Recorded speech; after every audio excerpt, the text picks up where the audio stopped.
Assalamualaikum warahmatullahi wabarakatuh. Halo teman-teman, perkenalkan kami dari kelompok 2. Halo semuanya, selamat datang di video pembelajaran kelompok kami. Hari ini kami akan membahas 4 topik penting yang menghubungkan ekonomi, masyarakat, dan perilaku manusia. Betul banget, kita bakal bahas hal-hal yang sebenarnya dekat banget sama kehidupan sehari-hari, tapi jarang kita sadari. Kita akan melihat bagaimana keputusan ekonomi terbentuk, bagaimana upah diberikan, bagaimana tenaga kerja direncanakan, dan bagaimana nilai moral ikut berperan. Dan yang terpenting, bagaimana semua aspek di kehidupan bersama membentuk kehidupan sosial di sekitar kita. Materi yang pertama, kalian akan mendengarkan pembahasan tentang ekonomi rasional yang akan dibawakan oleh Anggeling Claudia Lelesapu. Perkenalkan, nama saya Anggeling Claudia Lelesapu. Di sini saya akan menjelaskan pengertian ekonomi rasional. Ekonomi rasional adalah cara berpikir dan bertindak secara logis atau masuk akal dalam kegiatan ekonomi untuk memperoleh manfaat keuntungan maksimal dengan biaya sekecil mungkin. Ciri-ciri tindakan ekonomi rasional. Yang pertama, efisien. Artinya, seseorang menggunakan sumber daya atau uang, waktu, tenaga, dan bahan sehemat mungkin untuk mendapatkan hasil yang sebesar-besarnya. Contohnya, memilih alat produksi yang hemat energi namun tetap menghasilkan produk berkualitas tinggi. Kedua, logis. Keputusan diambil dengan menggunakan akal sehat dan pemikiran yang masuk akal, bukan berdasarkan emosi atau ikut-ikutan. Contohnya, tidak membeli barang hanya karena sedang tren, tetapi karena benar-benar dibutuhkan. Yang ketiga, terencana. Semua tindakan ekonomi dilakukan sesuai terencana yang matang agar hasil sesuai tujuan yang diharapkan. Contohnya, menyusun anggaran belanja bulanan untuk mengatur pengeluaran agar tidak boros. Keempat, mempertimbangkan untung dan rugi. Setiap tindakan ekonomi selalu diperhitungkan manfaat atau keuntungan dan biaya atau kerugian sebelum dilakukan. Contohnya, pedagang memilih menjual barang di tempat strategis meski semua mahal, karena perhitungan menunjukkan keuntungannya tetap lebih besar. Adapun langkah-langkah berpikir rasional. Yang pertama, identifikasi kebutuhan dan tujuan. Kedua, kumpulkan informasi yang diperlukan. Tiga, bandingkan berbagai alternatif. Dan yang keempat, hitung biaya dan manfaat serta pilih pilihan yang terbaik. Adapun kendala dalam bertindak rasional. Yang pertama, adanya tekanan sosial atau ikut tren.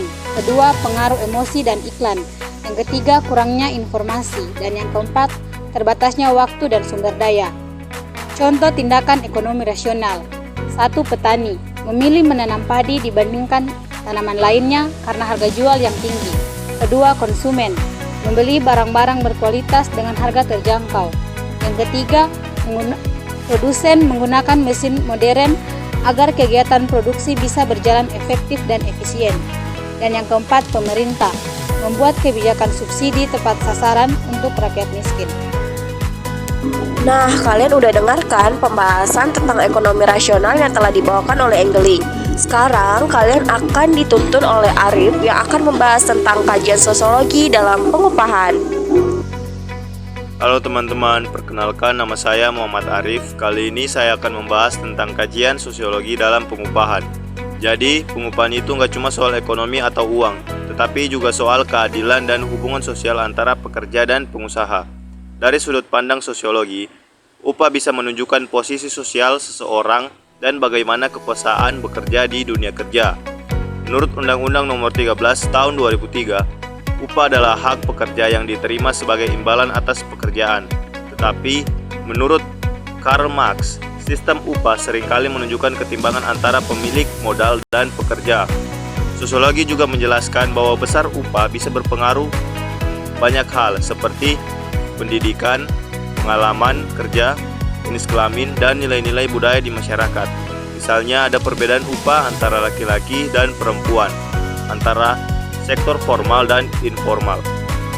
Kalau sistem pengupahan berjalan adil, dampaknya bisa positif, kesejahteraan meningkat, dan hubungan sosial jadi lebih baik.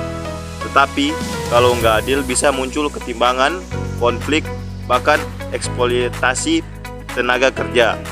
Kesimpulannya, upah bukan cuma angka di slip gaji.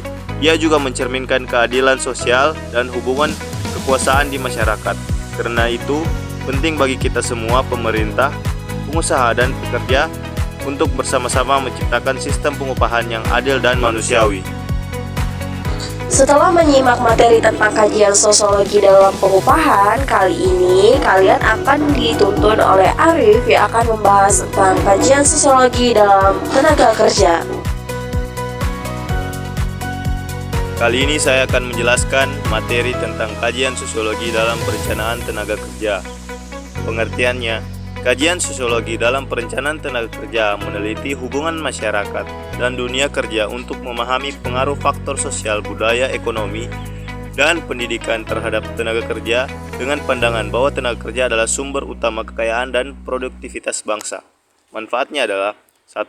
Membantu pemerintah dan lembaga perencana memahami perilaku sosial tenaga kerja.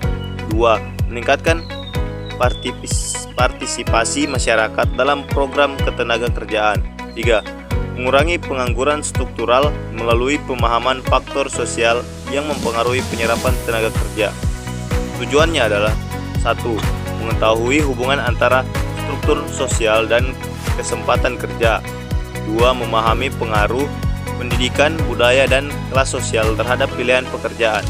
3. Menyusun kebijakan tenaga kerja yang berkeadilan sosial. Contoh penerapan.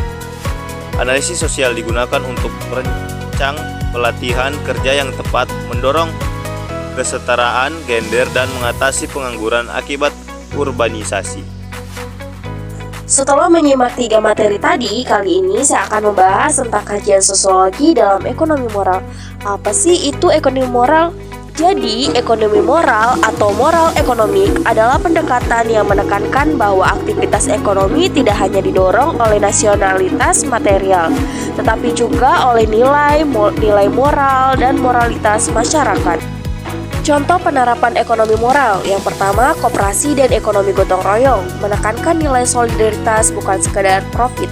Yang kedua, ada zakat dan filantropi Islam, mencerminkan keseimbangan antara spiritualitas dan ekonomi. Yang ketiga, ada ekonomi digital berbasis komunitas. Nilai-nilai moral seperti keadilan, solidaritas sosial, dan kepercayaan menjadi dasar penting untuk menciptakan sistem ekonomi yang berkelanjutan dan inklusif. Dalam konteks modern, ekonomi moral terlihat pada praktik ekonomi berbasis komunitas, UMKM, ekonomi digital yang mengutamakan etika, serta gerakan konsumsi berkelanjutan. Pendekatan ini menegaskan bahwa kegiatan ekonomi tidak hanya soal keuntungan, tetapi juga tentang tanggung jawab sosial dan kesejahteraan bersama. Itu tadi 4 pembahasan materi yang telah dibawakan oleh kelompok 2. Mungkin hanya itu yang dapat kami sampaikan, kurang dan lebihnya mohon dimaafkan. Kami akhiri. Wassalamualaikum warahmatullahi wabarakatuh.